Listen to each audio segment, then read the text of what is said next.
मेधा पाटकर को आपका टिकट दिया गया है। ज्यादातर लोग उनको सरदार सरोवर बांध में हुई देरी के लिए जिम्मेदार होने के नाते जानते हैं, लेकिन अब उनका चेहरा छुपा नहीं है। छत्तीसगढ़ की जनजातियों ने उनको नक्सल समर्थित गतिविधि के कारण दंतेवाड़ा गांव से बाहर भगा दिया था। अंगना चटर्जी से उनके नजदीकी संबंध हैं। पाटकर के नर्मदा बचाओ आंदोलन एनबीए का विदेशी तत्वों से गुप्त समझौते के कई विचलित करने वाले प्रमाण हैं। ये पाटकर और पैट्रिक मैकुली, पूर्व director international reverse network (IRN), Berkeley, United states के बीच हुई गोपनीय ईमेलों के आदान प्रदान के रूप में है। ये वही आदमी है जो भारत के दुश्मनों, खासतौर से अंगना चटर्जी जो IRN के बोर्ड में हैं, उनके साथ मिलकर शोरगुल करता रहता है और जो ISI के गुलाम नबी फई के काफी नजदीक था। मेधा पाटकर को पैसे कैसे मिलते थे? उनका नर्मदा बचाओ आंदोलन एनबीए एक सामाजिक आंदोलन के रूप में जाना जाता है।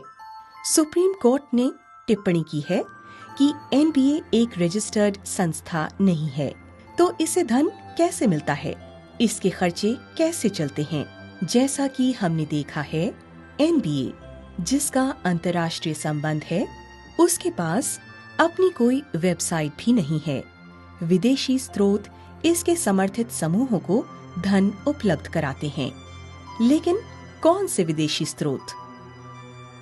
अंत में जाली मेडिकल सर्टिफिकेट की आरोपी, एक से अधिक बार कोर्ट की अवहेलना करने पर अर्थदंड पाने वाली पाटकर को अब सुप्रीम कोर्ट ने झूठा शपथ पत्र प्रस्तुत करने का दोषी पाया है। एआईडी ने आपके दिल्ली चुनाव अभियान के लिए बहुत ज्यादा धन एकत्र किया और स्वयंसेवकों की भर्ती की। हमने एआईडी को कम्युनिस्ट छत्री समूह प्रॉक्सा के महत्वपूर्ण हाथ के रूप में देखा है। हमें एआईडी, फोसा, सीएआईआर और दूसरों के संबंधों के बारे में पता है। आशा फॉर एजुकेशन और इंडिया लिटरेसी प्रोजेक्ट दोनों की एआईडी के साथ साझेदारी है। स्पष्ट रूप से एआईडी और आपके संबंध के कारण आप अरविंद केजरीवाल और भारत के अंदर तथा बाहर स्थित सभी राष्ट्र विरोधी ताकतों के बीच के गठजोड़ को समझ सकते हैं। एआईडी के स्वयंसेवक और फंडिंग टारगेट्स ये दर्शाते हैं कि एआईडी मार्क्सवादी कम्युनिस्ट संगठनों को सहयोग करता है।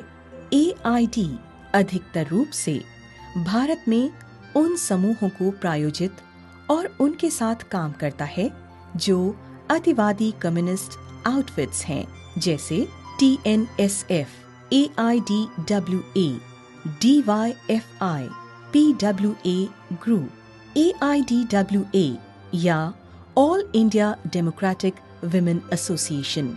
ये कम्युनिस्ट पार्टी मार्क्सवादी CPIM की महिला शाखा है। बृंदा करात कम्युनिस्ट नेता और CPIM की सदस्य, कई सालों तक AIDWA की जनरल सेक्रेटरी रही हैं। DYFI या democratic youth federation of India CPIM की युवा शाखा है। DYFI अपने विरुद्ध बोलने वाले लोगों के प्रति कानून और व्यवस्था विरोधी तथा धमकी भरी गतिविधियों के लिए जानी जाती है। यहाँ कुछ और अधिक प्रमाण मिलते हैं कि कैसे AID, जो कि आपको समर्थन देता है, उसका दूसरे कम्युनिस्ट समूहों से नजदीकी गठबंधन है। 2005 में कनाडा के न्यूज़पेपर अल्टरनेटिव्स के लिए लिखने वाले फिरोज मेहदी AID के डायरेक्टर श्री MA देवदास के साथ हुई बैठक के विषय में चर्चा करते हैं। उन्होंने कई कम्युनिस्ट संगठनों और AID द्वारा रणनीतिक साझेदारी पर विस्तार से चर्चा की है। 2005 में communist party of India, Marxist और लेनिनिस्ट का वेबसाइट अल्टरनेटिव्स के समान कनाडा के पते के साथ ऑल्टरनेटिव्स के अधीन रजिस्टर्ड किया गया था। जैसा कि पहले बताया जा चुका है, AID ने फोसा के साथ कई समारोहों का आयोजन किया है। इन आयोजनों में बीजू मैथ्यू, विजय प्रसाद, विनय लाल, अंगना चैटर्जी जैसे फॉइल के खास सदस्य तथा कई अन्य लोग रहे हैं जो यूएस में भारत विरोधी संगठन के महत्वपूर्ण सदस्य हैं, जैसा कि हमने पहले देखा था। आज भारत के बाहर AID अरविंद केजरीवाल का मुख्य समर्थक संगठन है। अतः ये स्पष्ट है कि अरविंद केजरीवाल का भारत विरोधी संगठनों के साथ महत्वपूर्ण संबंध है, जिनका ISI, इस्लामी ईसाई मिशनरीज और भारत के अंदर तथा बाहर के कम्युनिस्ट ग्रुप से गठजोड़ है। नक्सलियों से सहानुभूति रखने के लिए प्रसिद्ध विनायक सेन, जो अब आप में शामिल हो गए हैं, उनकी उम्मीदवारी इस बिंदु को और भी प्रमाणित करती है। अब एक बार पश्चिमी ताकतों के साथ के दूसरे लोगों के संबंधों की समीक्षा कर ली जाए। Central intelligence agency of America CIA जैसे संगठन कई देशों में अपने क्रियाकलाप के संचालन के लिए शैक्षिक रूट के जरिए लोगों की भर्ती करते हैं। ऐसी ही एक शोधकर्ता हैं शिमरिट ली। न्यूयॉर्क विश्वविद्यालय की इस शोधकर्ता ने केजरीवाल के विवादास्पद NGO कबीर के साथ 2009-2010 में कार्य किया। वो जनशक्ति, भारत और दूसरे लोकतंत्र पर शोध कर रही थी। भारत में 4 महीने रहने के बाद वो इजिप्ट, मिस्र चली गईं और उसने वहां तहरीर इजिप्ट विद्रोह को देखा। ये कहा गया कि शिमरिट ली ने 2010 में केजरीवाल और मनीष सिसोदिया को भारत में जन विद्रोह के लिए सलाह दी और दूरगामी परिणाम प्राप्त करने के लिए मोहल्ला और ग्राम सभा के गठन की बात की। ये कहा जाता है कि केजरीवाल और सिसोदिया ने देश के कानून के अनुसार बिना गृह मंत्रालय की अनुमति के एक संदेहास्पद शोधकर्ता की मेजबानी की, जो कि मध्य पूर्व अफ्रीका की चाड में सक्रिय रही। ये भी हो सकता है कि उस 19 वर्षीय महिला को इस विषय में कुछ भी पता न हो कि वो क्या कर रही थी, लेकिन पश्चिम के उसके प्रायोजक उसके जरिए अपना काम कर रहे थे। केजरीवाल का संबंध यूएस स्थित NGO आवाज से है, जो मिस्र, सीरिया, लीबिया और ट्यूनीशिया में नागरिक अवज्ञा आंदोलनों को फंडिंग कर रहा था।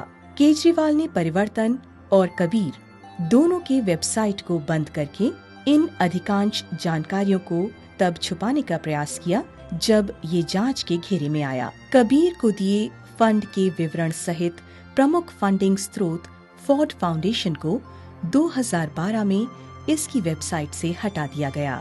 2002 में फोर्ड फाउंडेशन ने अरविंद केजरीवाल के NGO संपूर्ण परिवर्तन और CSDS को क्रमशः $80,000 और $250,000 का अनुदान दिया।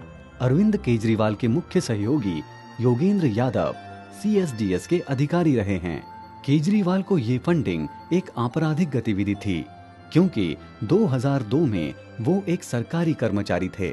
सरकारी कर्मचारी बिना योग्य अनुमति के न ही NGO को चला सकते हैं और न ही अनुदान ले सकते हैं। अध्ययन अवकाश के दौरान केजरीवाल ने पूरी तरह से सरकारी वेतन लेते हुए मनीष सिसोदिया के साथ 2000-2001 में परिवर्तन शुरू किया। अपनी वेबसाइट पर 10 मार्च 2009 को परिवर्तन ने घोषणा की कि ये न तो NGO है और न ही पंजीकृत संगठन, और आयकर के प्रयोजन के लिए ये लोगों का संगठन था।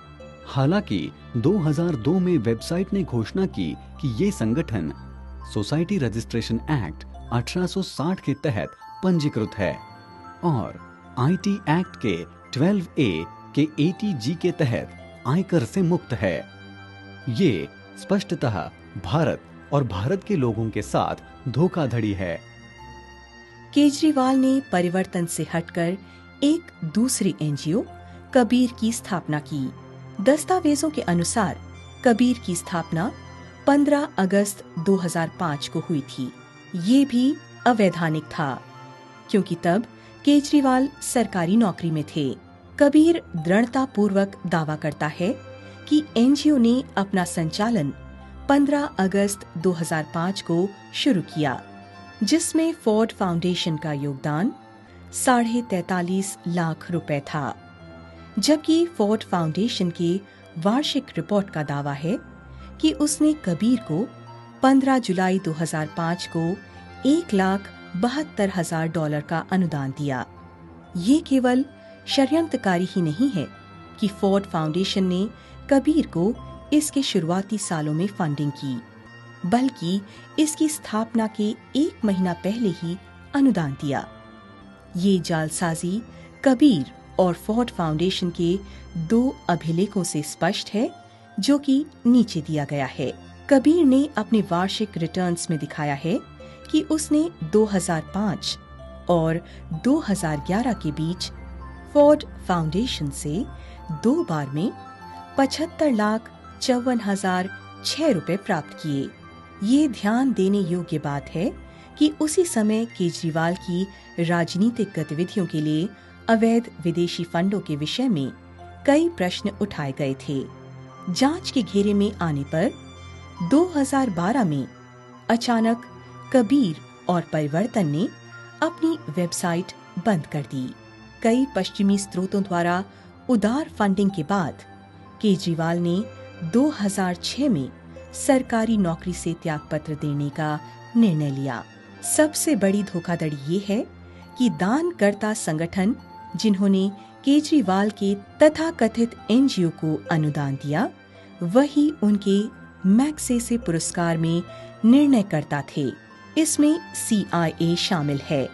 बाद में भारत में फोर्ड फाउंडेशन के प्रतिनिधि स्टीवन सोलनिक ने 31 अगस्त 2012 को स्वीकार किया कि केजरीवाल के लिए मैग्सेसे अवार्ड का अनुदान उनके द्वारा दिया गया। इसके बाद विदेशी धन केजरीवाल के एनजीओ में आने लगा।